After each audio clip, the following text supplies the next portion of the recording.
성호야, 이거 한번 가볼래? 묻지마 관광이라고 요즘 중장년층에서 꽤 인기 있대. 묻지마 관광이라 어디로 가는지도 모르고 누구를 만날지도 모른다니. 이런 건 젊은 사람들이나 하는 거 아닌가? 일단 입 닫고 따라와봐. 여러분, 행복 관광에 오신 것을 환영합니다. 오늘 하루 목적지도 모르고 누구랑 함께 가는지도 모르는 채로 출발하는 특별한 여정을 시작해 볼까요? 안녕하세요.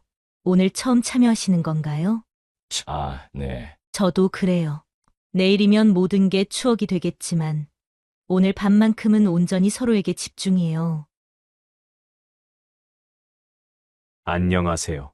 제 이름은 박성호입니다. 올해로 60이 되었습니다. 5년 전 아내가 갑작스러운 병으로 세상을 떠난 후 저는 혼자 살고 있습니다. 35년간 중학교에서 국어를 가르치다 작년에 명예퇴직을 했지요. 아내가 떠나고 나니 더 이상 교직에 있고 싶지가 않더군요. 교직에 있을 때는 아이들과 함께하는 시간이 바빠서 몰랐는데 퇴직 후에야 집이 얼마나 적막한지 실감하게 되었습니다. 그런 저의 5년간의 외로운 일상에 친구의 권유로 얼떨결에 따라 나선 묻지마 관광. 그날의 선택이 제 인생에 아주 큰 변화를 가져왔습니다. 그 충격적인 이야기를 지금 들려드리려고 합니다. 때론 우연한 선택으로 새로운 방향을 찾아 갈 수 있습니다. 여러분들도 끝까지 들어주시면서 인생의 새로운 방향을 찾아보시길 바라겠습니다. 이야기를 들려드리기 전에 구독, 좋아요, 알림 설정, 댓글까지 적어주시면 새로운 이야기들을 가장 빨리 만나보실 수 있습니다. 모두 무료이니 마음껏 눌러주시면 감사하겠습니다. 그럼 이야기를 시작하도록 하겠습니다.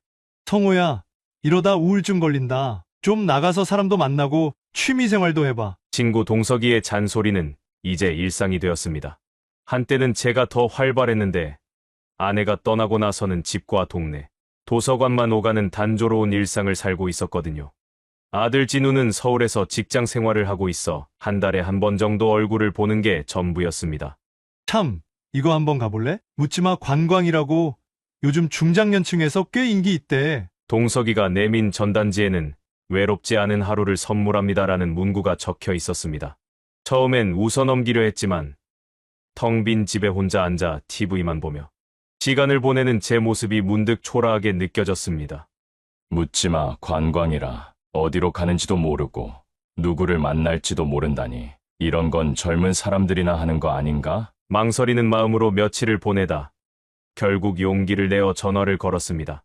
네, 행복 관광입니다. 이번 주 토요일 행사 신청하시겠습니까? 전화로 밝고 상냥한 여성의 목소리가 들려왔습니다.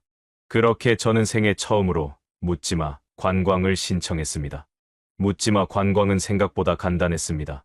당일 아침 지정된 장소에 모여 버스를 타고 어디론가 떠나는 거였지요. 목적지도 모르고 함께 가는 일행도 모른 채로요. 유일한 규칙은 서로에게 개인 정보를 묻지 않는 것이었습니다.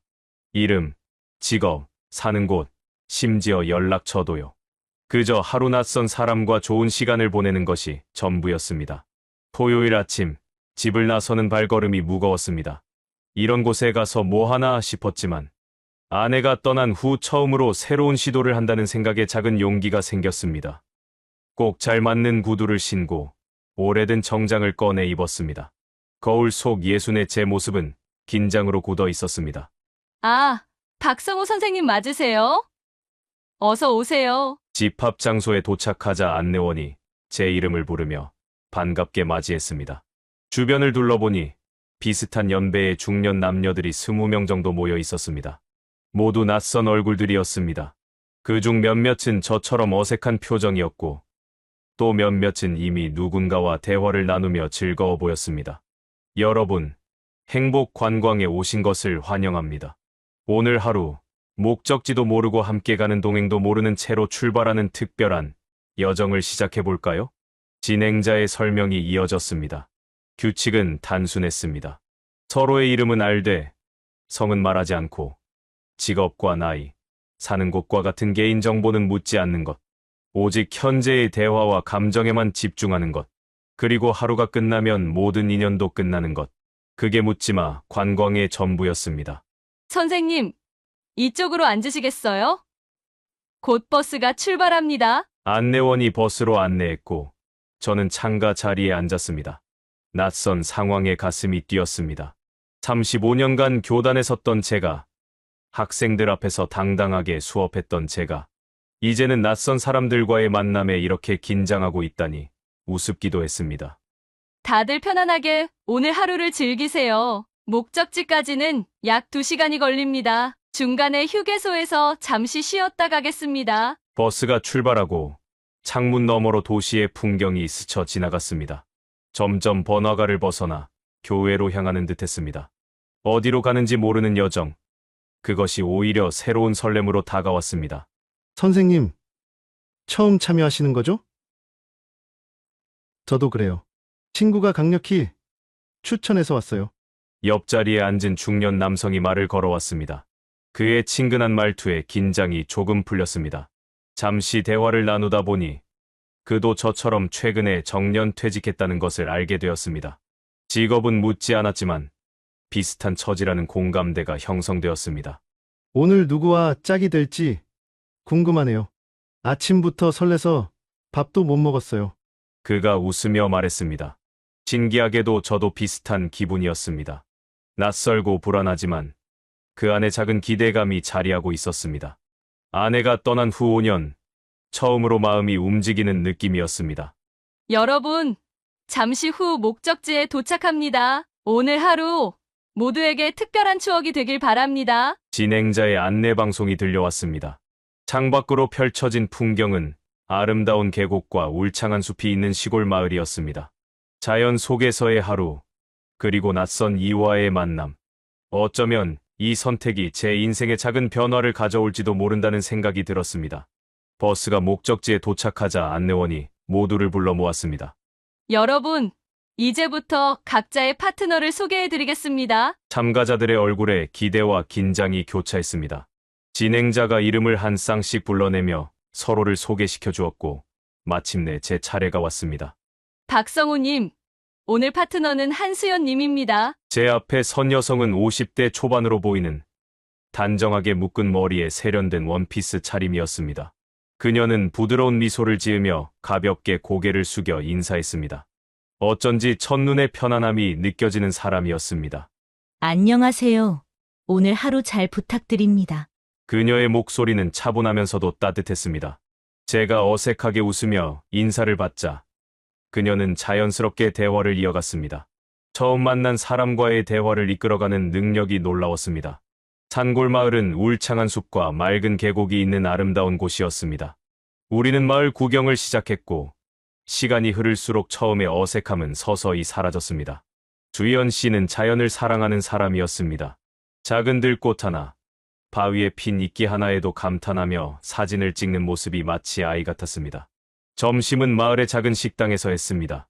산채 비빔밥과 된장찌개가 나왔고 우리는 자연스럽게 각자의 이야기를 나누기 시작했습니다.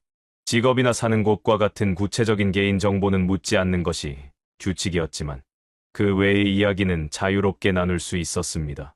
가끔은 혼자라는 게 축복처럼 느껴질 때도 있어요. 하지만 대부분은 외롭죠. 주연 씨의 말에 깊이 공감했습니다. 아내가 떠난 후 5년간 저도 비슷한 감정의 롤러코스터를 탔으니까요. 혼자 있는 시간이 주는 자유와 고요함도 있지만 대부분은 채워지지 않는 공허함이 더 컸습니다. 식사 후 우리는 계곡으로 향했습니다. 물소리를 들으며 걷는 동안 이야기는 더욱 깊어졌습니다. 그녀도 저처럼 혼자였습니다. 이유는 묻지 않았지만 그녀의 눈빛에서 상실감과 고독을 읽을 수 있었습니다. 하지만 그 속에는 강인함도 있었습니다. 우리는 서로의 상처와 외로움에 대해 이야기하면서도 가끔은 웃음을 터뜨리며 유쾌한 시간을 보냈습니다. 오후가 되자 하늘에 먹구름이 끼기 시작했습니다. 갑작스럽게 비가 쏟아졌고 우리는 근처 카페로 달려가 비를 피했습니다. 창가에 앉아 커피를 마시며 비 내리는 풍경을 바라보았습니다. 그 고요한 시간 속에서 수연 씨의 이야기를 더 깊이 들을 수 있었습니다. 그녀는 젊은 시절의 꿈, 살아오면서 겪은 기쁨과 슬픔, 그리고 지금의 고독까지 구체적인 상황을 말하지 않으면서도 자신의 감정을 솔직하게 표현했습니다. 저도 모르게 제 이야기를 꺼내게 되었습니다. 아내와의 추억, 그리움, 그리고 퇴직 후 느끼는 무력감까지.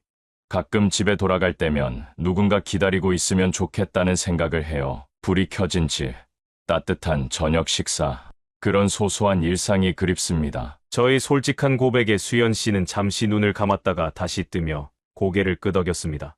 그녀도 같은 마음이라는 것을 말하지 않아도 알 수 있었습니다. 비가 그치고 저녁이 되었습니다. 주최 측에서는 참가자들에게 마을 펜션에서의 숙박을 제공했습니다. 저녁 식사는 모든 참가자가 함께하는 바비큐 파티였습니다. 소주와 맥주가 오가며 분위기는 점점 무르익었고 처음 보는 사람들이라는 생각이 무색할 정도로 모두가 하나가 되었습니다.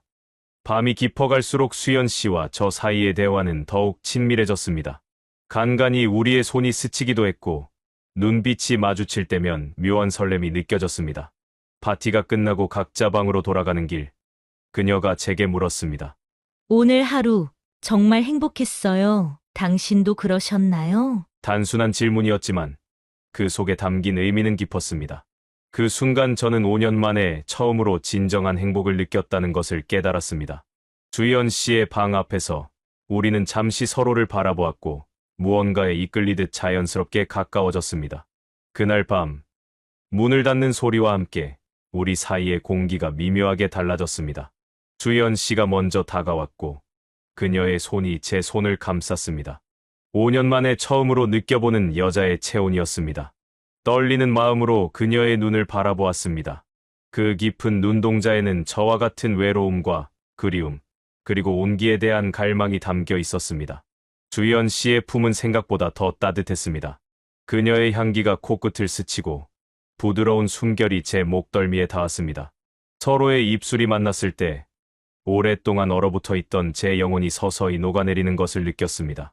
흐르는 시간 속에서 우리는 서로의 상처를 어루만지며 오랜 고독을 달래주었습니다.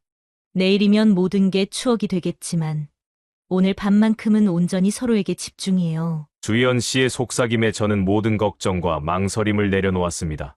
결혼 반지도 과거의 아픔도 없는 그 순간만큼은 우리 자신이 되었습니다. 그녀의 부드러운 살결이 제 손끝에 닿을 때마다 젊은 날의 설렘이 되살아났습니다. 서로의 온기로 채워지는 방 안에는 오직 우리의 숨소리와 심장 소리만이 가득했습니다. 어색함 없이 자연스럽게 하나가 되었습니다. 그녀의 몸이 제 품 안에서 떨릴 때 저는 오랜 시간 잊고 있었던 뜨거운 감정을 되찾았습니다. 이름 외에는 아무것도 모르는 사이였지만 우리의 영혼은 마치 오랜 연인처럼 서로를 알아보는 듯했습니다. 그 밤, 저희는 서로에게 위로가 되어 주었습니다. 다음 날 아침, 햇살이 창문을 통해 비추었습니다.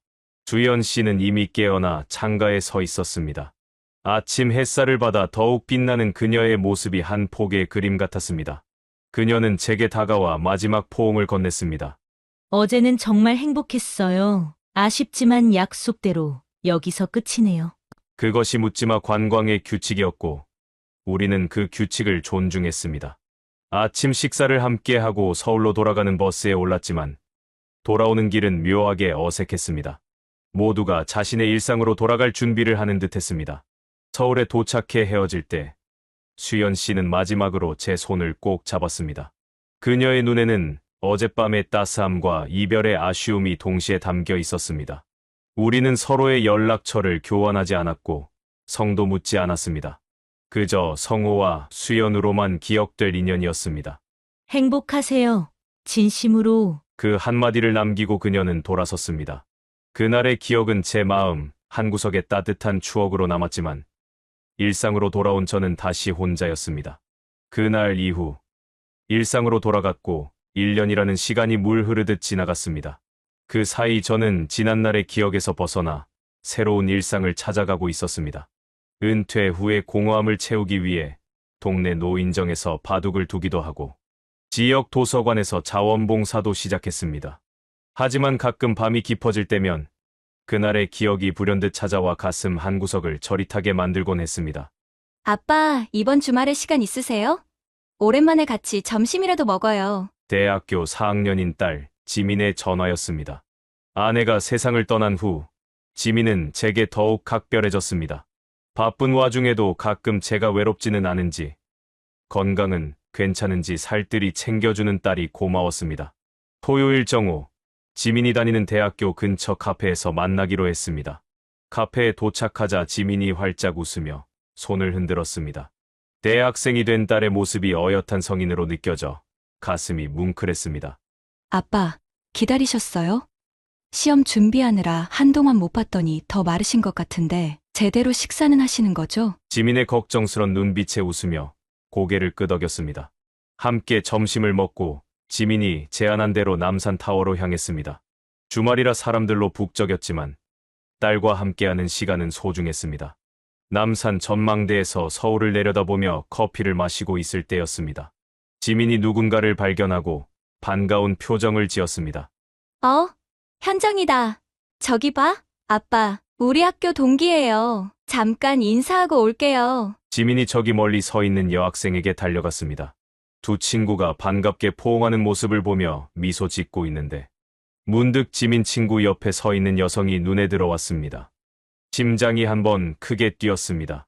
한수연 씨였습니다. 그녀도 저를 발견했는지 순간 굳어버린 표정이었습니다. 1년 만에 다시 보는 그녀의 모습은 여전히 우아하고 단정했습니다.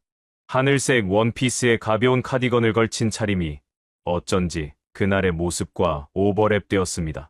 지민이 여자친구와 함께 저희 쪽으로 걸어왔습니다.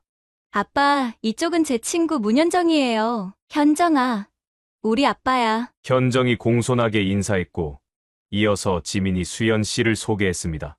이쪽은 현정이 어머니세요. 잠시 정적이 흘렀습니다. 우리는 서로를 바라보며 어색한 미소를 지었습니다. 지민과 현정은 아무것도 모른 채 즐겁게 대화를 이어갔습니다. 어머, 지민이 아버님이세요? 처음 뵙겠습니다. 주연 씨가 처음 만난 사람처럼 인사했습니다. 그녀의 목소리가 살짝 떨리는 것을 저만 알아차릴 수 있었습니다. 저도 덩달아 연기를 시작했습니다. 네, 반갑습니다. 현정이 어머니시군요. 아이들은 잠시 카페에 들러 수다를 떨겠다며 자리를 비웠고 저와 수연 씨는 어색한 침묵 속에 남겨졌습니다. 우리는 난간에 기대어 서울 전경을 바라보았습니다. 정말 우연이네요. 주연 씨가 먼저 입을 열었습니다. 그녀의 목소리는 여전히 차분했지만 그 속에 담긴 감정은 복잡해 보였습니다. 그러게요. 이런 곳에서 다시 만나다니. 말을 잇는 것이 어려웠습니다. 1년 전의 기억들이 파도처럼 밀려왔기 때문입니다. 그날 밤의 온기, 아침의 이별, 그리고 그 후로 마음 한구석에 남아있던 그리움까지. 잘 지내셨나요? 그녀의 질문에 고개를 끄덕였습니다. 그녀는 여전히 아름다웠습니다. 햇살을 받아 빛나는 그녀의 옆모습이 1년 전 아침 햇살을 받던 모습과 겹쳐 보였습니다. 가끔 생각났습니다. 솔직한 고백이 저도 모르게 흘러나왔습니다. 주연 씨의 눈빛이 흔들렸고 그녀의 손이 난간 위에서 살짝 떨렸습니다. 저도요. 그날 밤 잊으려 해도 자꾸만 생각나더군요. 그녀의 말에 가슴이 뛰었습니다. 누구도 예상치 못한 재회, 그리고 솔직한 마음의 고백. 우리는 서로를 바라보며 미소 지었습니다. 그 미소 속에는 1년간의 그리움과 지금의 설렘이 함께 담겨 있었습니다. 여전히 아름다우시네요. 제 말에 그녀는 부끄러운 듯 고개를 숙였습니다. 그 순간 저는 그녀에게 다가가 손을 잡고 싶은 충동을 느꼈지만 아이들이 언제 돌아올지 모르는 상황에서 참을 수밖에 없었습니다.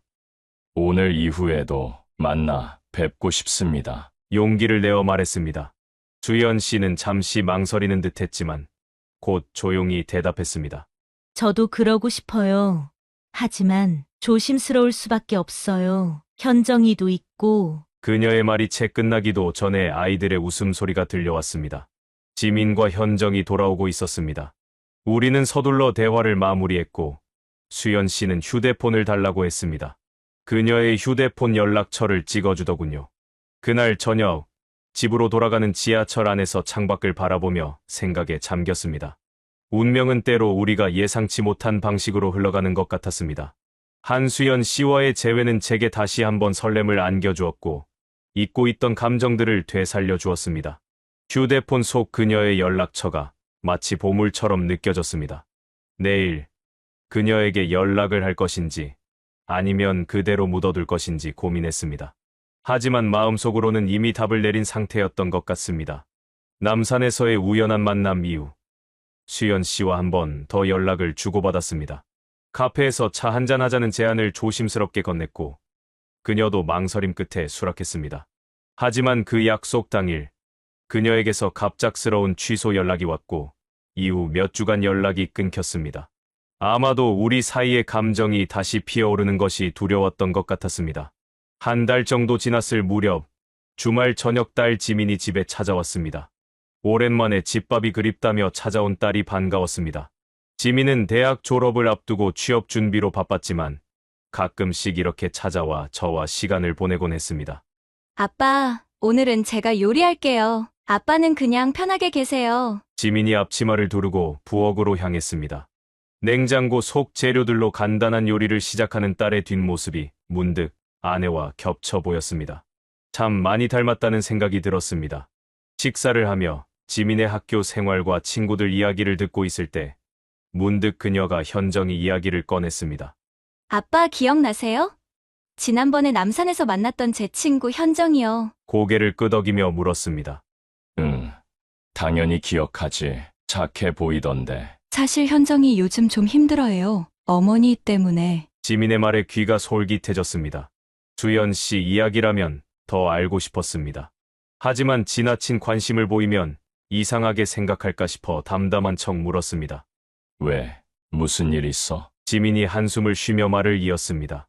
현정이 어머니가 최근에 건강이 좀 안 좋으시대요. 스트레스성 위장병이래요. 현정이 말로는 과거 기억 때문에 가끔 불면증도 심하게 겪으신다고. 숟가락을 들고 있던 손이 잠시 멈췄습니다. 수연 씨가 아프다는 소식에 마음이 쓰였습니다. 하지만 지민의 다음 말에 더 놀라게 되었습니다. 현정이 아버지가 정말 최악이었대요. 외도는 기본이고 술만 마시면 폭력까지 행사했다는 거예요. 현정이 중학교 때 어머니가 용기 내서 이혼했는데 그 과정이 정말 힘들었대요. 가슴이 철렁 내려앉았습니다. 그날 밤 수연 씨의 눈빛에 깃든 슬픔과 상처가 어디서 비롯된 것인지 이제야 알 것 같았습니다. 묻지마 관광에서 우리가 나눈 대화 중 그녀가 혼자라는 게 때로는 축복이라고 했던 말의 의미도 이제 이해가 되었습니다. 현정이도 아버지 때문에 어릴 때 많이 힘들었대요. 어머니가 이혼하고 혼자서 현정이를 키우느라 밤낮으로 일했다고 해요. 대학 등록금도 어머니 혼자 마련하셨대요. 지민의 말 한마디 한마디가 제 가슴을 찔렀습니다. 수연 씨가 얼마나 힘든 시간을 보냈을지, 얼마나 많은 상처를 안고 살아왔을지 생각하니 가슴이 아팠습니다. 그런데 이상한 게 현정이 어머니는 그런 고통 속에서도 늘 미소를 잃지 않으셨대요. 현정이한테 엄마가 힘들어도 널 위해 행복한 척했다고 하셨다네요. 자식 앞에서는 강한 모습만 보여주셨나 봐요. 그 말을 듣는 순간 묻지마 관광에서 만났던 수연 씨의 밝은 미소와 차분한 말투가 떠올랐습니다. 그토록 깊은 상처와 고통 속에서도 자신을 추스르고 삶을 이어온 그녀의 강인함에 새삼 존경심이 들었습니다. 어제는 현정이가 울면서 전화했어요. 어머니가 갑자기 쓰러지셔서 병원에 입원하셨대요. 과로와 스트레스가 쌓이신 거래요. 내일 병문안 가려고요. 걱정스러운 마음에 저도 모르게 말했습니다. 많이 위험하신 건 아니지. 혹시 도움이 필요하면 말해. 내가 할 수 있는 일이 있을지도 모르니까. 지민이 의아한 표정으로 저를 바라봤습니다. 아빠, 현정이 어머니 한 번 뵌 것뿐인데 왜 그렇게 걱정하세요? 순간 말문이 막혔습니다. 너무 과한 반응을 보인 것 같았습니다. 침착하게 대답했지만 심장은 빠르게 뛰고 있었습니다. 아니, 그냥 딸 친구 어머니니까. 그리고 혼자 애 키우시느라 고생하셨다니. 안타까워서 그렇지. 지민은 더 이상 의심하지 않고 이야기를 이어갔습니다. 하지만 저는 내내 수연 씨 생각에 잠겨 있었습니다.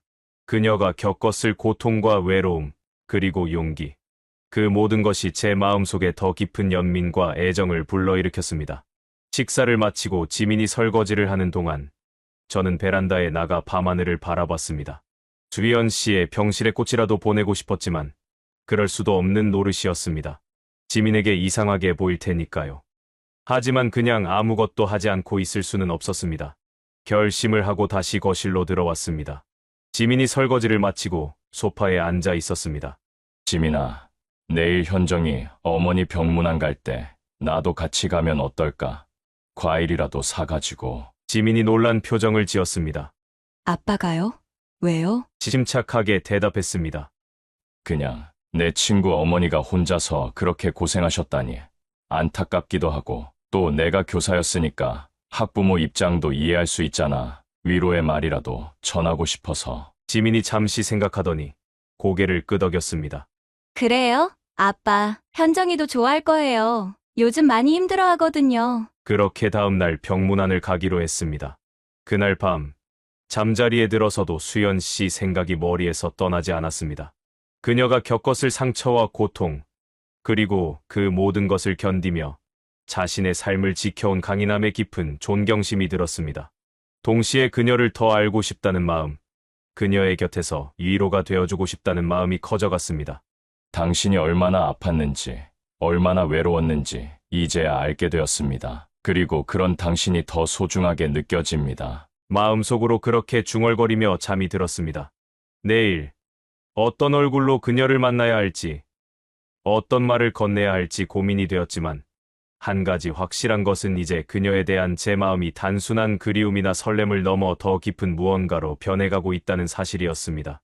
병원에서의 만남은 어색하면서도 설레는 순간이었습니다. 병실 앞에 서서 잠시 망설이다 지민과 함께 문을 열었습니다. 주연 씨는 침대에 반쯤 기대 앉아 있었고 창백한 얼굴이지만 여전히 단정한 모습이었습니다. 그녀의 눈이 저를 발견하고 놀라움으로 커졌습니다. 청우 씨, 어떻게? 현정이 재빨리 설명했습니다. 지민이 아버님이 같이 오시겠다고 하셨어요. 엄마, 과일도 사오셨어요. 현정의 말에 수연 씨는 당황한 기색을 감추려 애쓰며 미소 지었습니다. 병문안은 짧게 끝났지만 나가는 길에 수연 씨가 저에게 눈짓했고 저는 가족들이 먼저 나간 틈을 타 잠시 병실에 남았습니다. 정말 감사해요. 이렇게 찾아와 주시다니. 하지만 조심해야 해요. 아이들이 의심할 수 있어요. 그녀의 걱정 어린 목소리에 고개를 끄덕였지만 이미 제 마음은 확고했습니다. 그녀의 고통과 상처를 알게 된 후 더 이상 저 자신의 감정을 부정할 수 없었습니다. 그날 이후 저희는 은밀하게 연락을 주고받기 시작했습니다. 처음에는 단순한 안부 문자로 시작했지만 점차 깊은 대화를 나누는 사이가 되었습니다. 지민과 현정이 같은 대학에 다니는 친구라는 핑계로 자연스럽게 만날 기회도 늘어났습니다. 딸들 데리고 같이 식사하자는 제안은 서로를 만날 수 있는 가장 좋은 구실이었습니다. 오늘 현정이가 시험 때문에 늦는데요. 지민이도 수업이 있어서 못 온다고 하네요. 그냥 저희끼리 식사할까요? 주연 씨의 제안에 가슴이 두근거렸습니다. 우리만의 시간이 생긴다는 것은 언제나 설레는 일이었습니다. 카페에서, 공원에서, 때로는 조용한 식당에서 우리는 서로의 이야기를 나누며 점점 가까워졌습니다. 가끔은 이렇게 누군가에게 내 이야기를 할 수 있다는 게 기적처럼 느껴져요. 오랫동안 모든 걸 혼자 사귀며 살았거든요. 그녀의 말에 가슴이 저릿했습니다. 저 역시 아내가 떠난 후 모든 감정을 속으로만 사귀며 살아왔습니다.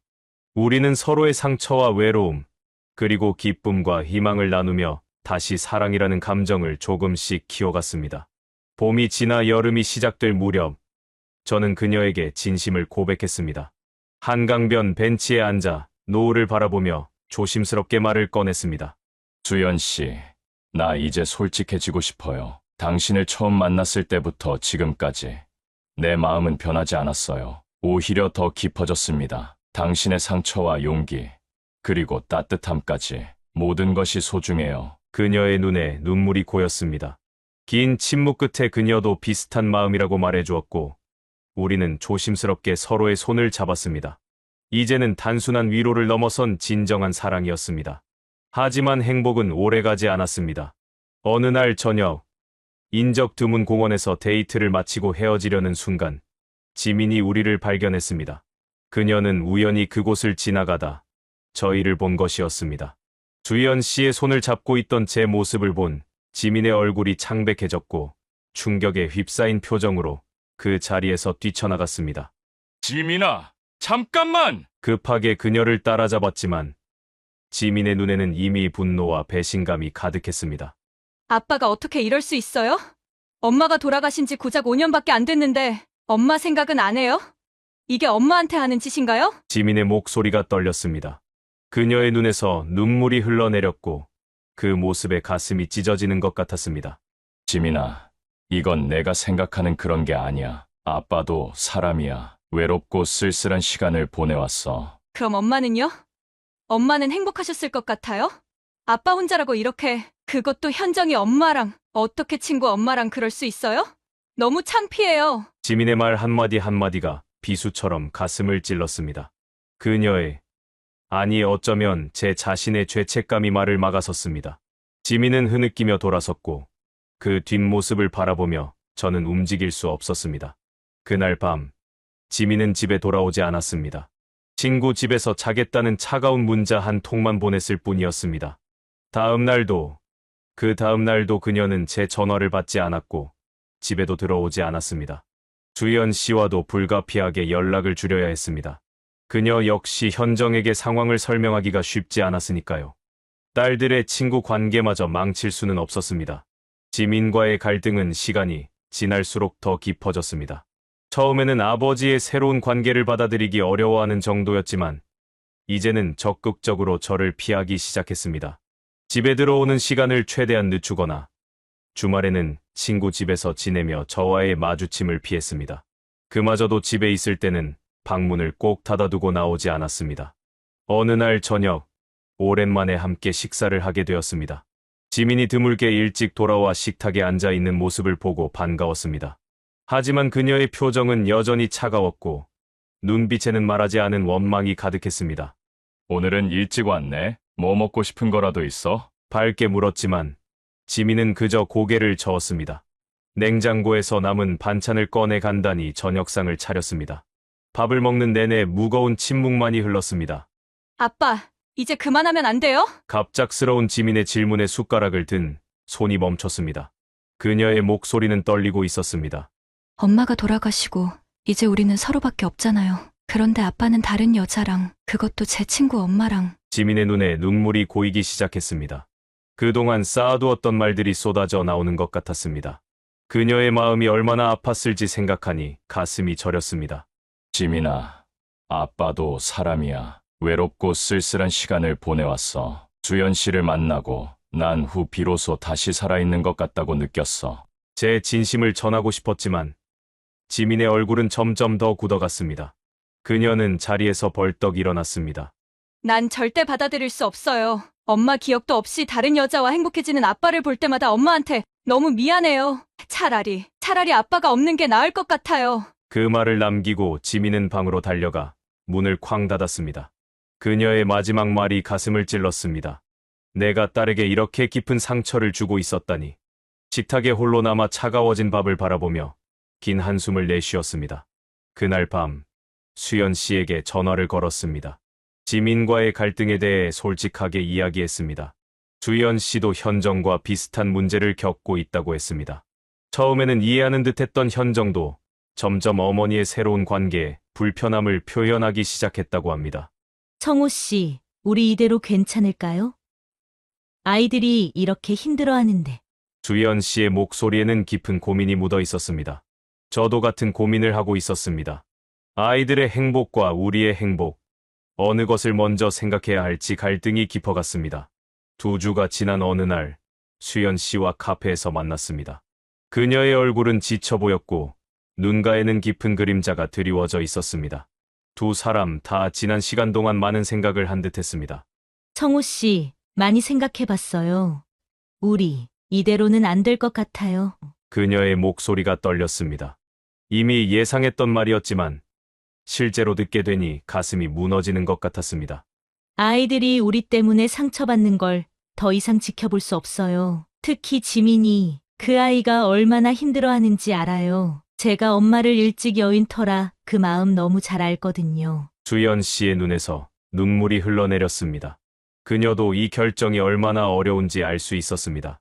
두 사람 다 깊이 사랑했지만 그 사랑보다 더 중요한 것이 있었습니다. 바로 우리 아이들의 행복이었습니다. 잠시 시간을 두는 게 좋겠어요. 아이들이 마음을 정리할 시간이 필요해요. 그리고 어쩌면 우리도요. 말은 그렇게 했지만 그녀의 눈빛에서 이것이 영원한 이별이 될 수도 있다는 것을 읽을 수 있었습니다. 가슴이 찢어지는 듯 했지만 반박할 수 없었습니다. 그녀 말이 맞았습니다. 우리의 사랑보다 아이들의 행복이 더 중요했습니다. 카페를 나와 그녀와 마지막 포옹을 나눴습니다. 그녀의 향기, 온기, 모든 것을 기억하려고 했습니다. 다시는 이런 기회가 없을지도 모른다는 생각에 더욱 그랬습니다. 행복하세요. 성우 씨. 정말로. 떨리는 목소리로 말한 그녀의 마지막 인사가 가슴에 깊이 새겨졌습니다. 그렇게 수연 씨는 제 인생에서 두 번째로 사라졌습니다. 이번에는 더 큰 상실감과 함께 집으로 돌아오는 길, 비가 내리기 시작했습니다. 하늘도 제 마음을 아는지 울고 있는 것 같았습니다. 오랜만에 집에 도착하니 불이 켜져 있었습니다. 지민이 돌아와 있었습니다. 거실 소파에 앉아 있는 그녀는 제가 비에 젖은 채로 들어오자 놀란 듯 쳐다봤습니다. 그녀의 눈에도 눈물 자국이 남아 있었습니다. 아마도 그동안 많이 울었던 것 같았습니다. 아빠, 괜찮아요? 처음으로 지민이 제 상태를 물었습니다. 그 소소한 관심에도 가슴이 뭉클해졌습니다. 하지만 대답 대신 그저 미소만 지어 보였습니다. 주연 씨와 헤어졌다는 말을 입 밖으로 꺼내기가 아직은 어려웠습니다. 그날 밤, 오랜만에 지민과 함께 저녁을 먹었습니다. 여전히 어색했지만 최소한 같은 공간에 있다는 것만으로도 위안이 되었습니다. 하지만 가슴 한구석에는 수연 씨를 향한 그리움이 자리 잡고 있었고 그 마음은 쉽게 지워지지 않을 것 같았습니다. 수연과 헤어진 후 2주가 지났습니다. 겉으로는 일상으로 돌아온 것 같았지만 마음속에는 여전히 그녀를 향한 그리움이 깊게 자리하고 있었습니다. 지민과의 관계는 조금씩 나아지고 있었습니다. 더 이상 저를 피하지 않았고 가끔은 함께 저녁을 먹기도 했습니다. 그럴 때면 수연과의 관계를 정리한 것이 옳은 선택이었나 싶기도 했습니다. 그날은 비가 내리는 목요일 저녁이었습니다. 퇴근 후 집에 돌아오니 지민이 오늘은 친구들과 스터디 모임이 있어 늦게 들어올 거라는 메시지가 와 있었습니다. 홀로 간단히 저녁을 준비하며 창밖으로 내리는 빗줄기를 바라봤습니다. 문득 수연은 지금 무엇을 하고 있을지 궁금해졌습니다. 밤 11시가 넘어도 지민이 돌아오지 않아 불안해졌습니다. 전화를 걸었지만 받지 않았습니다. 평소 같으면 연락이 오지 않아도 크게 걱정하지 않았겠지만 이날따라 왠지 불안한 마음이 들었습니다. 비는 계속 세차게 내리고 있었고 창문을 때리는 빗소리가 더욱 초조함을 키웠습니다. 자정이 조금 지났을 때 낯선 번호로 전화가 왔습니다. 박성호님 되십니까? 여기 병원 응급실입니다. 따님, 박지민 씨가 교통사고로 이송되었습니다. 그 순간 온몸에 피가 얼어붙는 기분이었습니다. 간신히 정신을 차리고 병원 위치를 물었습니다. 떨리는 손으로 차 키를 들고 뛰쳐나갔습니다. 폭우가 쏟아지는 도로 위에서 핸들을 움켜쥐고 있는 내내 온갖 불안한 생각이 머릿속을 휘감았습니다. 병원 응급실에 도착하자마자 접수대로 달려갔습니다. 의사는 지민이 횡단보도를 건너다 빗길에 미끄러진 차에 부딪혔다고 했습니다. 다행히 생명에는 지장이 없지만 다리 골절과 뇌진탕이 있어 면밀한 관찰이 필요하다고 했습니다. 아직 의식이 없지만 곧 깨어날 겁니다. 진정하시고 기다리셔야 해요. 의사의 말에 안도감과 공포가 동시에 밀려왔습니다. 처치실 앞 의자에 무너지듯 앉아 얼굴을 손으로 감쌌습니다. 아내가 세상을 떠난 후 지민은 제 전부였습니다. 그 아이에게 무슨 일이 생긴다면 성우 씨. 익숙한 목소리에 고개를 들었습니다. 주연이 숨을 헐떡이며 서 있었습니다. 놀랍고 혼란스러웠습니다. 어떻게 이곳에? 현정이가 알려줬어요. 지민이가 병원에 도착하자마자 친구에게 연락했나 봐요. 지민이 괜찮아요? 그녀의 얼굴에는 진심 어린 걱정이 가득했습니다. 그 순간 모든 감정이 북받쳐 올라 말을 잇지 못했습니다. 주연은 옆에 앉아 조심스럽게 제 어깨를 감쌌습니다. 그 따뜻한 온기가 얼마나 그리웠는지 모릅니다. 지민은 새벽 2시경 의식을 되찾았습니다. 다행히도 의사의 말처럼 상태는 안정적이었지만 상당 기간 입원이 필요하다고 했습니다. 일반 병실로 옮겨진 지민의 곁을 지키며 밤을 새웠습니다. 주연도 자리를 떠나지 않고 함께 있어 주었습니다. 아침이 밝아오고 지민이 눈을 떴습니다. 처음에는 혼란스러워하더니 곧 상황을 이해한 듯했습니다. 그리고 병실에 있는 수연을 발견하고 얼굴이 굳어졌습니다. 아줌마가 여기서 뭘 하는 거예요? 나가주세요. 지민의 차가운 목소리에 수연은 당황한 듯했지만 이내 차분한 표정으로 말했습니다. 걱정돼서 왔어. 하지만 내가 불편하다면 나갈게.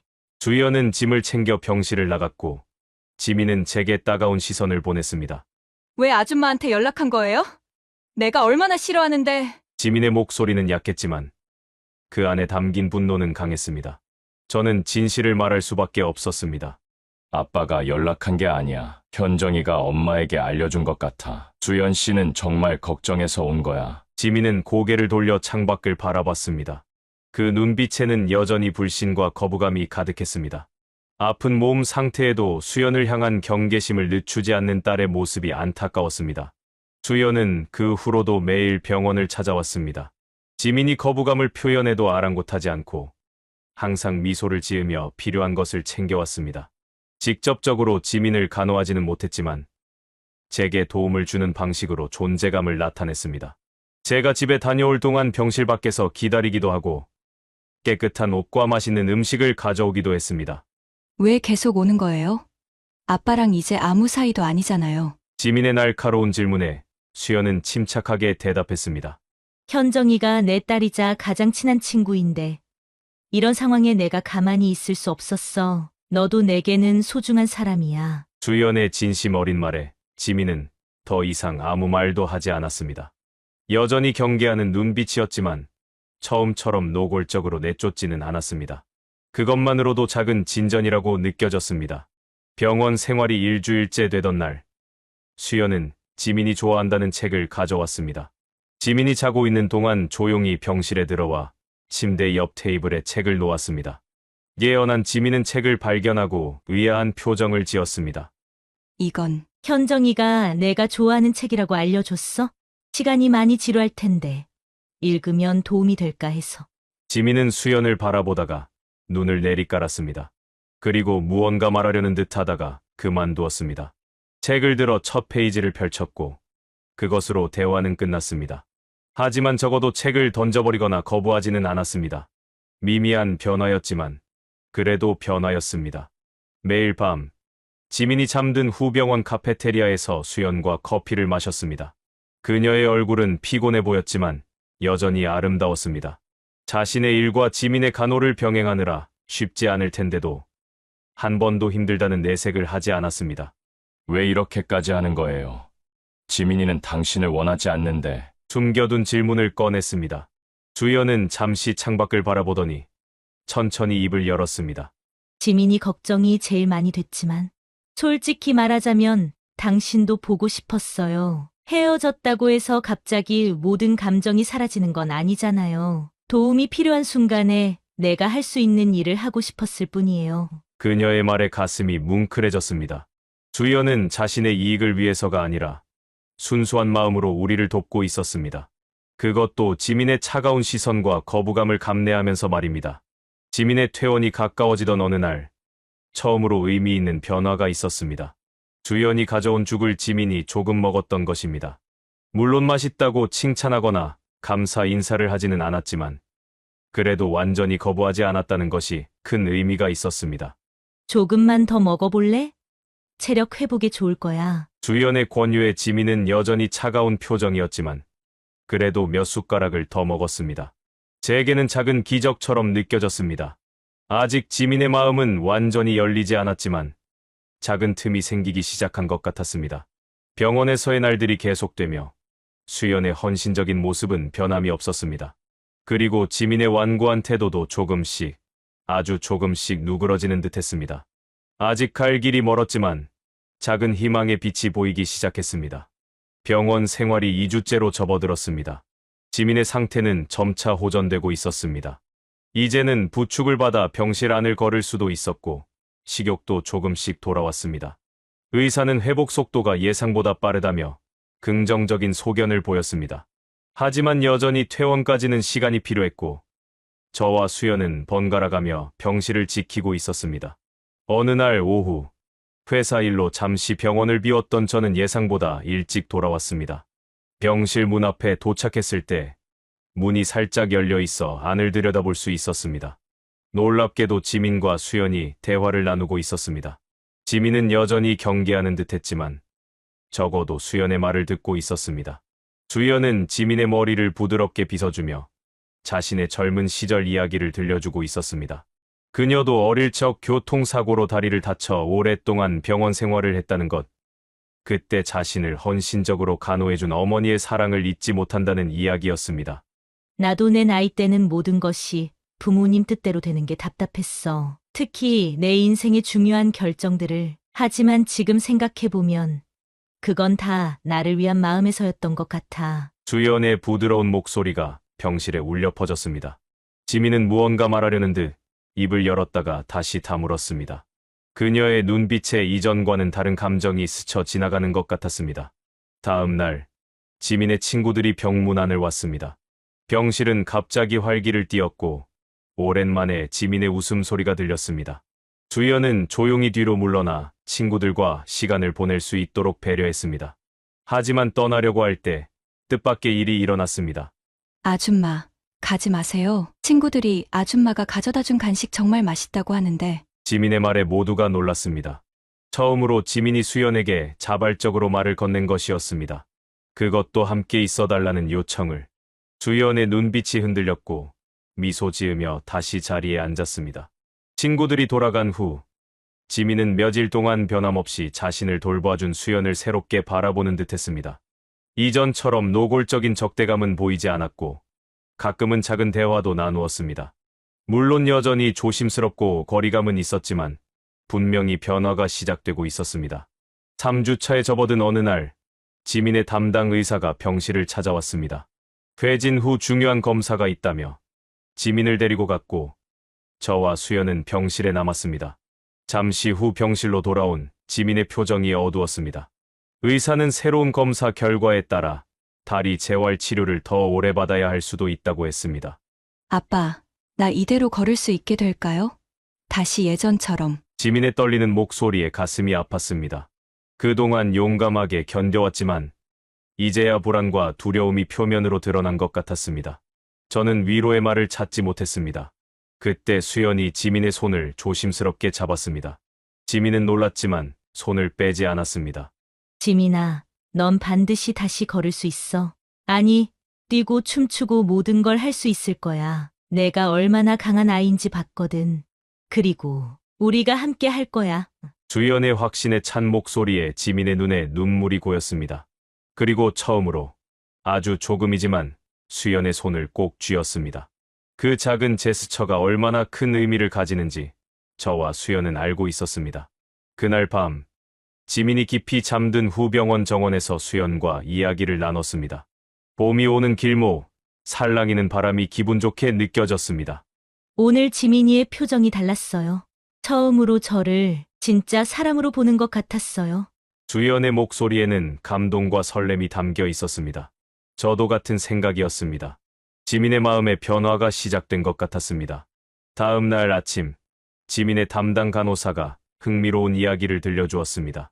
지민이 병실 밖에서 수연이 피곤해 보인다며 간호사에게 커피를 전해달라고 부탁했다는 것이었습니다. 작은 배려였지만 지민에게는 큰 변화였습니다. 재활 치료가 시작되고 지민의 태도는 더욱 변화했습니다.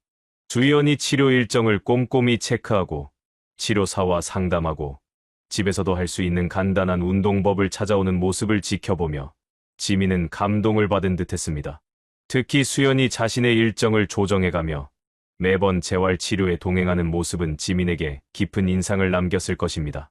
한 달째 되는 날, 오랜만에 산책 시간이 있었습니다. 의사는 지민이 병원 정원을 잠시 걸어보는 것을 허락했습니다. 휠체어에서 내려 저와 수연의 부축을 받으며 조심스럽게 첫걸음을 떼는 순간 지민의 얼굴에 기쁨과 두려움이 교차했습니다. 아파요. 지민이 인상을 쓰며 말했습니다. 그 순간 수연이 지민의 손을 꼭 잡았습니다. 천천히 해도 돼. 우리가 옆에 있으니까. 주연의 따뜻한 격려에 지민은 작게 미소 지었습니다.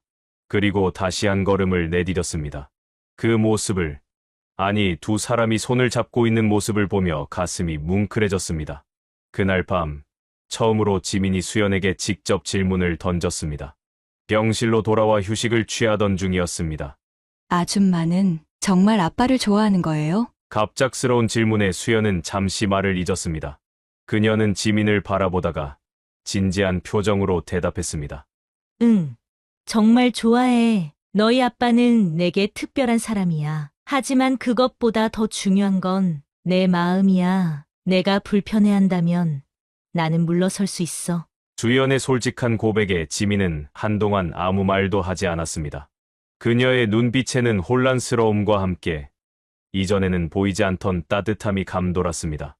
어쩌면 수연의 진심이 조금씩 지민의 마음에 닿기 시작한 것 같았습니다. 지민의 상태는 크게 호전되어 이제는 짧은 거리를 혼자서 걸을 수 있게 되었습니다. 의사는 다음 주 퇴원을 긍정적으로 검토하고 있다고 했습니다. 그동안 수연은 단 하루도 빠짐없이 병원을 찾아 지민을 돌봐주었고, 제가 회사 일로 바쁠 때는 밤새 병실을 지키기도 했습니다. 어느 날 오후, 병원 옥상 정원에서 휴식을 취하고 있었습니다. 지민은 재활 치료를 마치고 저와 수연의 도움을 받아 휠체어를 타고 올라왔습니다. 봄 햇살이 따사롭게 내리쬐는 가운데 지민은 오랜만에 맑은 하늘을 바라보며 깊은 생각에 잠겨 있었습니다. 제가 걷게 될 거라고 처음부터 믿어주셨죠? 문득 지민이 수연에게 질문했습니다. 수연은 잠시 놀란 듯 했지만 이내 미소를 지으며 대답했습니다. 당연하지. 너는 내 아버지처럼 의지가 강한 아이니까. 처음 봤을 때부터 알았어. 지민은 그 말에 깊이 생각하는 듯 했습니다. 그리고 조용히 손을 뻗어 수연의 손을 잡았습니다. 저도, 수연도 놀랐지만 아무 말도 하지 않았습니다. 그것은 어떤 말보다 큰 의미를 담고 있었으니까요. 다음 날, 지민은 담당 의사와의 상담 후 좋은 소식을 들었습니다. 예상보다 빠른 회복 속도로 이번 주말에 퇴원할 수 있다는 것이었습니다. 물론 집에서도 꾸준한 재활 운동이 필요했지만 병원 생활을 마칠 수 있다는 사실만으로도 지민은 기뻐했습니다. 아빠, 집에 갈 준비해야겠다. 그동안 조금 답답했거든. 지민의 말에 저도 기쁨을 감추지 못했습니다. 그리고 자연스럽게 수연에게 시선이 갔습니다. 이제 병원 생활이 끝나면 수연과의 관계는 어떻게 될까 하는 생각이 들었습니다. 지민도 같은 생각을 한 듯 했습니다. 퇴원 전날 저녁, 수연은 지민이 좋아하는 음식을 직접 만들어 병실로 가져왔습니다. 그동안의 병원 음식에 질린 지민은 기뻐하며 맛있게 먹었습니다. 마치 작은 퇴원 파티 같은 분위기였습니다. 이제 지민과 수연 사이에는 더 이상 어색함이 느껴지지 않았습니다. 저녁을 먹은 후 수연은 잠시 자리를 비우겠다며 병실을 나갔습니다. 그 순간 지민이 저를 바라보며 오랫동안 하지 않았던 진지한 표정을 지었습니다. 아빠, 할 말이 있어요. 지민의 목소리는 떨리고 있었습니다. 저는 긴장한 마음으로 그녀의 말을 기다렸습니다. 내가 그동안 너무 이기적이었던 것 같아요. 엄마가 돌아가시고 나서 아빠의 행복보다 내 감정만 생각했어요. 하지만 아줌마가 우리를 위해 얼마나 많은 것을 해주셨는지 이제야 알겠어요. 지민의 고백에 눈시울이 뜨거워졌습니다. 오랫동안 기다려온 말이었습니다.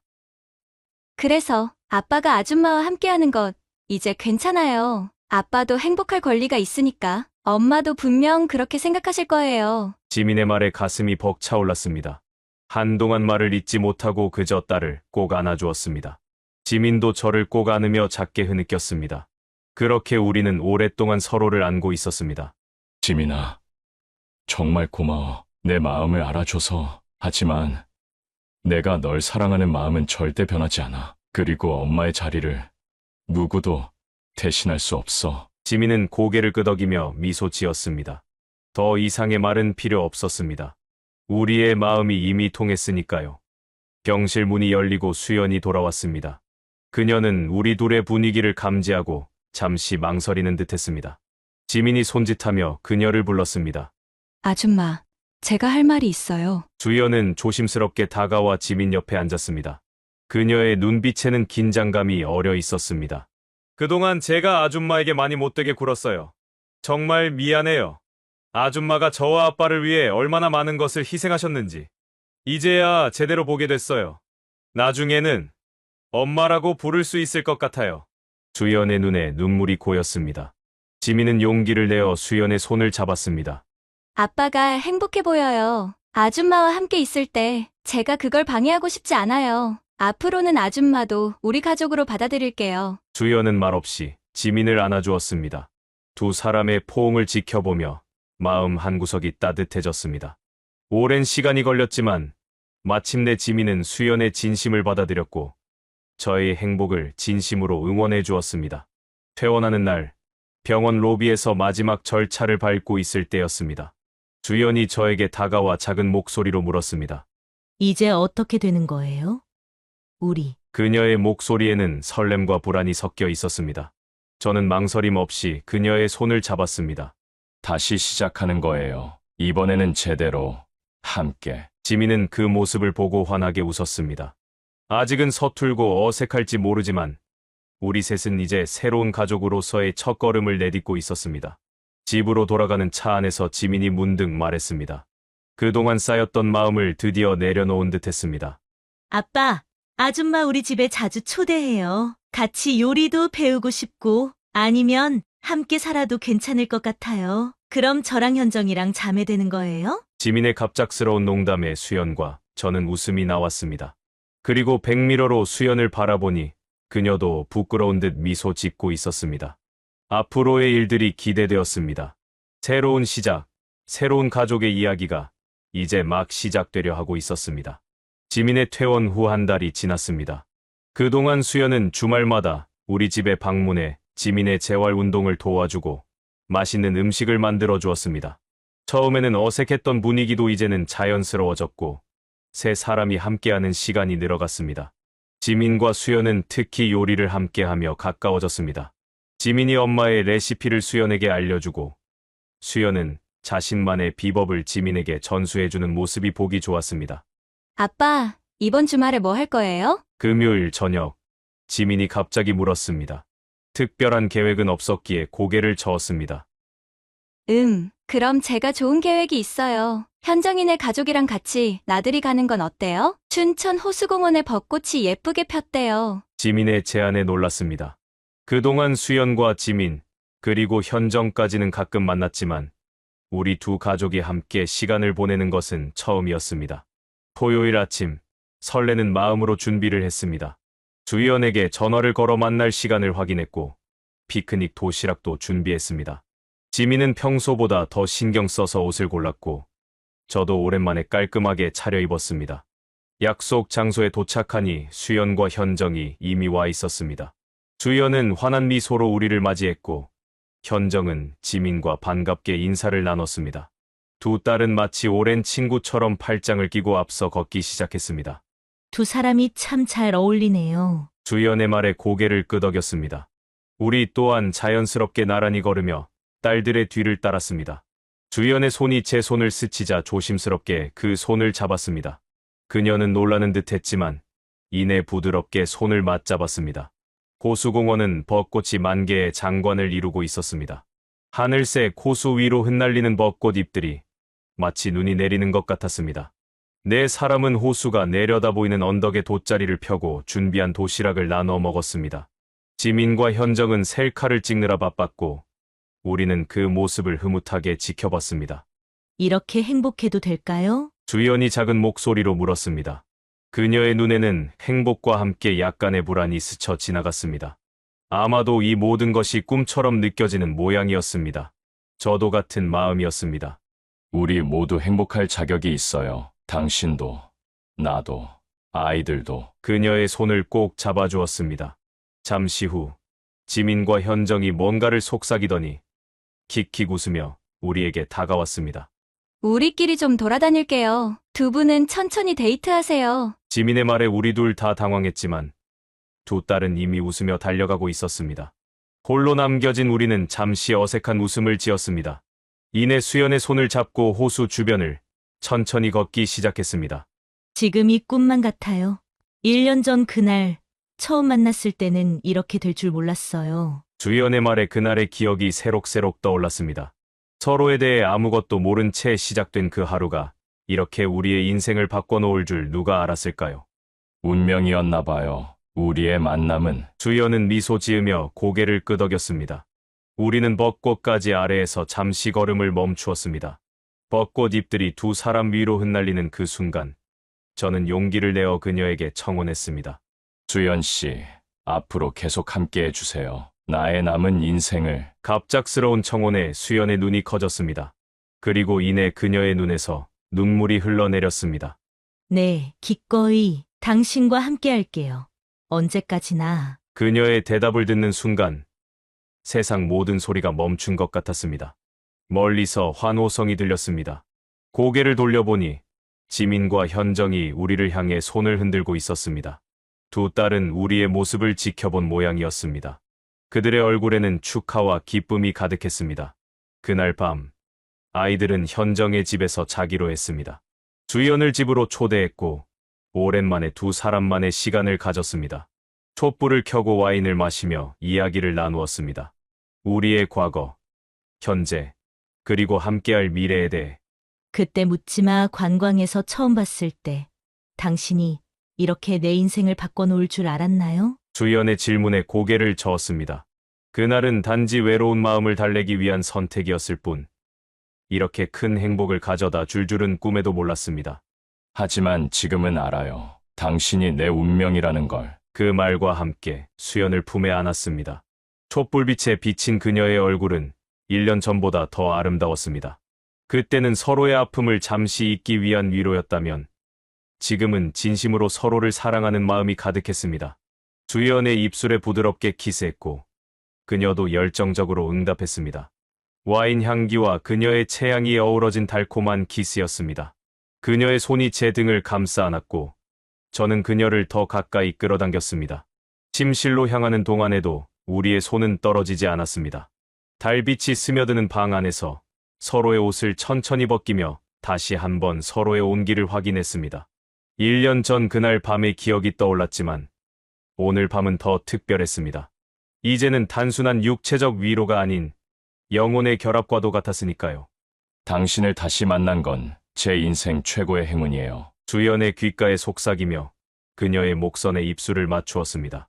그녀의 몸이 떨리는 것이 느껴졌고 그녀의 손길은 제 가슴과 어깨를 부드럽게 어루만졌습니다. 우리의 몸이 하나가 되는 순간 모든 시간이 멈춘 것 같았습니다. 그녀의 눈동자에 비치는 달빛, 깊은 숨소리, 그리고 서로를 부르는 이름. 오직 우리 둘만의 세계가 그 순간 만들어졌습니다. 60의 나이에 찾아온 이 사랑은 젊은 날의 열정보다 더 깊고 단단했습니다. 서로의 상처와 아픔을 알기에 그 모든 것을 포용하는 성숙한 사랑이었습니다. 우리는 서둘지 않고 천천히 서로의 모든 것을 느끼며 하나가 되었습니다. 그녀의 품에 안겨 잠이 들기 전 마지막으로 나눈 키스는 앞으로 함께할 무수한 날들에 대한 약속과도 같았습니다. 오랜 기다림 끝에 만난 진정한 반쪽. 이제 우리는 절대 헤어지지 않을 것입니다. 다음 날 아침, 함께 맞이한 햇살은 더욱 찬란했습니다. 주연은 제 품에 안겨 평화롭게 잠들어 있었고, 그녀의 얼굴에는 행복한 미소가 어려 있었습니다. 이제 우리 앞에는 새로운 인생이 펼쳐져 있었습니다. 함께 나눌 아침 식사, 함께 걸을 산책로, 함께 웃고 울 수많은 날들. 오늘 아이들에게 우리 결정 이야기해야겠죠? 주연이 눈을 뜨며 물었습니다. 고개를 끄덕이며 그녀의 이마에 키스했습니다. 그리고 준비할 일이 많아요. 결혼식, 새집, 우리의 새 출발을 위한 모든 것들. 주연은 기쁜 듯 웃으며 저를 꼭 안아주었습니다. 그녀의 품에서 오랜 세월의 외로움과 상처가 모두 치유되는 듯했습니다. 이제 우리는 서로에게 위로가 되어주고 힘이 되어주며 삶의 동반자가 되어줄 것입니다. 그로부터 6개월 후 한적한 교회의 작은 정원에서 우리는 작은 결혼식을 올렸습니다. 화려하지는 않았지만 가장 소중한 사람들만 초대한 따뜻한 자리였습니다. 지민과 현정은 들러리가 되어 축하해 주었습니다. 주연은 단아한 아이보리색 원피스를 입고 있었습니다. 60에 가까운 신부였지만 제 눈에는 세상에서 가장 아름다운 여인이었습니다. 서로의 손을 꼭 잡고 맹세를 나눌 때 그녀의 눈에는 한 줄기 눈물이 흘러내렸습니다. 오랜 세월의 아픔과 외로움을 견디고 찾아온 행복이기에 더욱 가치 있고 소중했습니다.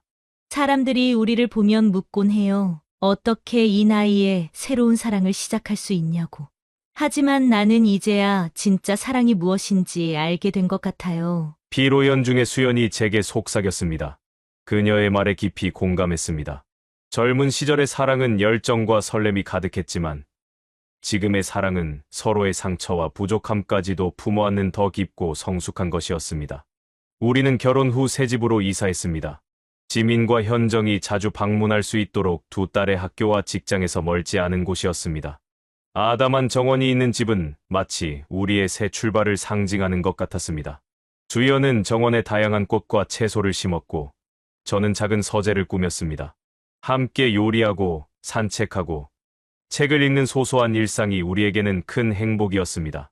청우 씨, 인생의 가장 아름다운 시간이 이제 시작되는 것 같아요. 어느 평범한 저녁, 테라스에 앉아 노을을 바라보며 수연이 말했습니다. 그녀의 손을 잡으며 고개를 끄덕였습니다. 우리는 이제 인생의 황혼기에 접어들었지만 오히려 그것이 더 찬란한 시간이 될 수 있다는 것을 알게 되었습니다. 주말이면 지민과 현정이 함께 집에 와 식사를 했습니다. 두 딸은 이제 친자매처럼 가까워져 있었고 서로의 고민과 비밀을 나누는 사이가 되었습니다. 지민은 수연을 엄마라고 부르기 시작했고 수연은 그때마다 눈시울을 붉히곤 했습니다. 현정 역시 저를 아버지라고 부르기 시작했습니다. 우리는 이제 진정한 가족이 되었습니다. 처음에는 아빠가 다른 여자를 만난다는 게 받아들이기 힘들었어요. 하지만 지금은 엄마가 가장 든든한 제 편이 되어주고 있어요. 정말 감사해요. 지민이 수연에게 안겨 말하는 모습을 보며 가슴이 뭉클해졌습니다. 우리가 겪었던 모든 어려움이 이 순간을 위한 것이었다는 생각이 들었습니다. 1년이 지나 우리는 처음 만났던 그 산골 마을로 여행을 떠났습니다. 모든 것이 시작된 묻지마 관광 코스를 다시 한번 따라가 보기로 한 것입니다. 같은 버스 정류장, 같은 식당, 그리고 그날 밤을 보냈던 그 모텔까지. 모든 것이 그대로였지만 우리의 마음은 완전히 달라져 있었습니다. 그날 아침, 헤어질 때 당신이 행복하길 바란다고 말했던 거 기억나요? 그때는 몰랐는데 그 행복이 당신과 함께하는 것일 줄은. 계곡 옆 벤치에 앉아 수연이 말했습니다. 저는 그녀의 손을 꼭 잡았습니다. 우연히 시작된 인연이 이렇게 깊은 사랑으로 이어질 줄 누가 알았을까요? 중년의 나이에 찾아온 새로운 사랑은 우리 삶에 예상치 못한 선물이었습니다. 아내를 잃은 슬픔, 힘든 이혼을, 자녀들과의 갈등, 그리고 외로움. 모든 시련을 이겨내고 우리는 마침내 서로를 찾았습니다. 이제 우리 앞에는 함께 나눌 많은 날들이 기다리고 있습니다. 서로의 주름진 손을 잡고 백발이 될 때까지 함께 걸어갈 여정. 늦게 찾은 사랑이기에 더욱 소중하고 조심스럽게 가꾸어 나갈 것입니다. 1년 전에 친구 따라서 그렇게 가기 싫었던 묻지마 관광을 가지 않았다면 이런 행복은 꿈에도 못 꿨겠죠? 인생은 정말 예측할 수 없는 것 같아요. 주연의 말에 미소 지으며 대답했습니다. 그래요. 우리의 봄은 이제 시작이에요. 인생의 황혼기, 누군가는 저물어가는 해라고 말하지만 우리에게는 새롭게 떠오르는 아침 해와 같았습니다. 우리는 주어진 시간 동안 서로를 더 깊이 사랑하고 이해하고 보듬으며 남은 인생을 아름답게 채색해 나갈 것입니다. 여러분, 제 이야기는 여기까지입니다. 제 이야기가 중년의 나이에 찾아온 뜻밖의 사랑 이야기가 여러분께 작은 위로와 희망이 되었기를 바랍니다. 더 많은 감동적인 실화 사연을 원하신다면 지금 바로 구독과 좋아요, 알림 설정을 해주세요. 여러분의 응원과 관심이 더 풍부하고 진솔한 이야기를 만들어가는 원동력이 됩니다. 또한 댓글로 여러분의 생각과 경험을 나눠주세요. 혹시 비슷한 경험이 있으신가요? 아니면 인생의 황혼기의 새로운 시작을 꿈꾸고 계신가요? 여러분의 이야기가 다른 분들에게도 큰 위로와 용기가 될 수 있습니다. 끝까지 들어주셔서 진심으로 감사합니다. 인생의 후반부를 이야기하다 지혜 사연이었습니다.